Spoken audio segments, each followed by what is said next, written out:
ازيكم؟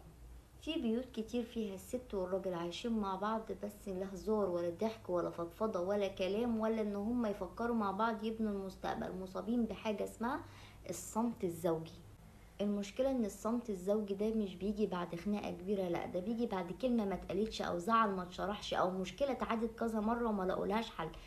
فبيتقرر كل واحد فيهم ان هو يفضل ينسحب شوية بشوية لغاية ما يحصل الصمت الزوجي.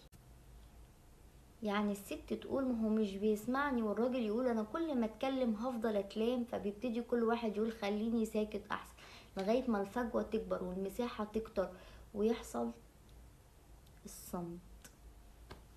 فيبتدي كل واحد بعدها يعيش لوحده ويحس بوحدة ويحس ان هو ناقصه حاجات كتير، ويبقى عايش صامت ومكبوت ومش مبسوط ومش مريح اللي جنبه ومش مريح حتى ولاده.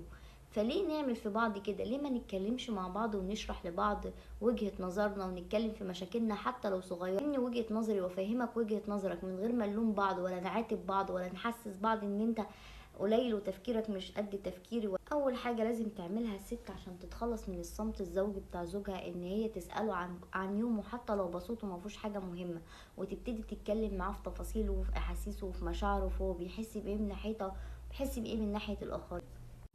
اما بالنسبه للراجل فلازم يفهم ان الست مش محتاجه ابدا منه حلول، هي محتاجه منه بس ودان يسمعها، يحتويها ويحبها زي ما هي بعيوبها ومميزاتها. الكلمة الحلوة والهزار الخفيف بيموتوا الصمت. مش لازم تستنى هي اللي تبتدي، وانت كمان مش لازم تستنى هو اللي يبدأ. صدقوني الصمت وجعه أصعب كتير ألف مرة من ألف خناقة أو ألف مشكلة ممكن نعديها. يلا نتكلم حتى لو هنختلف، بس في الآخر خالص نرجع تاني زي ما كنا وزي ما عرفنا بعض وزي ما حبينا بعض وقررنا ان احنا نتجوز.